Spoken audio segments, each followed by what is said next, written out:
Okay, guys, let me talk a little bit about the serve and some of the big ticket items, about the serve, because a lot of times people kind of get caught up in the wrong stuff. Let me explain.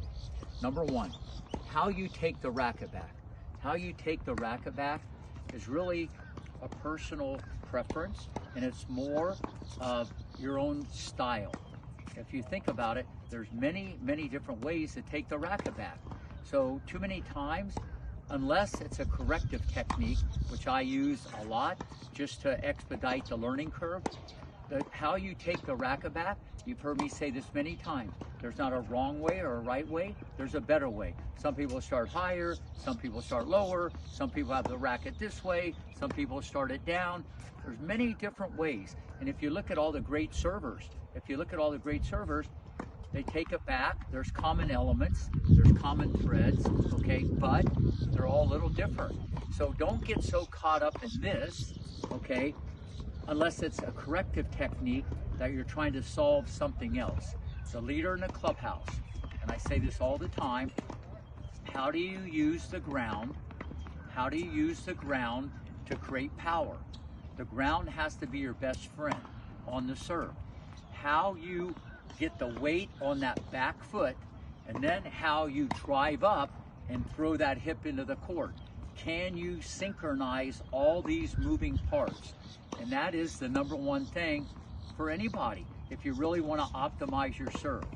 You don't want to look at people like Roddick and Shelton and Sampras. There's common elements you can take from those guys, okay? But your body's not like them. There's a different genetic base. They're able to do things that maybe the club player or a junior can't do. So too many times a parent or a coach says, look at this guy, look at that guy, look at that girl.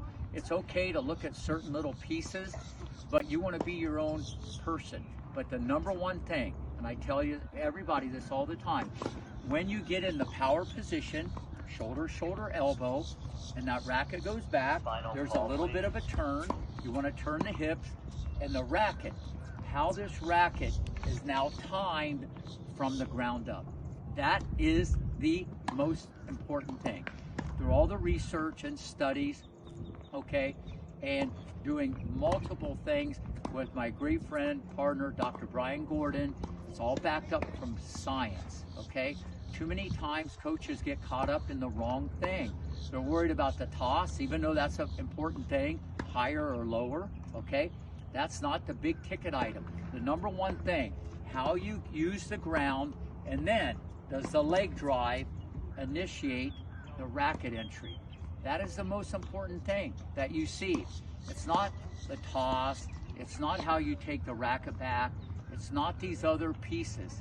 From a science point of view, okay, to really optimize your serve, these are the things that coaches should really focus on. Very important. And then the final thing, when you get in this position, okay, do you understand how this is going to rotate and then how this is going to pronate? Too many times people look at a photograph or they look at something, they see a follow through or whatever. From a science point of view, the ball's already left the racket. If you want to use the follow through as a corrective technique, that's fine, okay? But you got to understand, in my opinion, the mandatory key elements that makes a great server. And you can't just look at the people on the Pro Tour. No matter what your level is, to get the most out of your ability, always remember the power comes from the ground up, and how this is timed is the most important thing. And I'm here with the little Panther trying to get her serve bigger and better, and we got one more thing to say. Bang!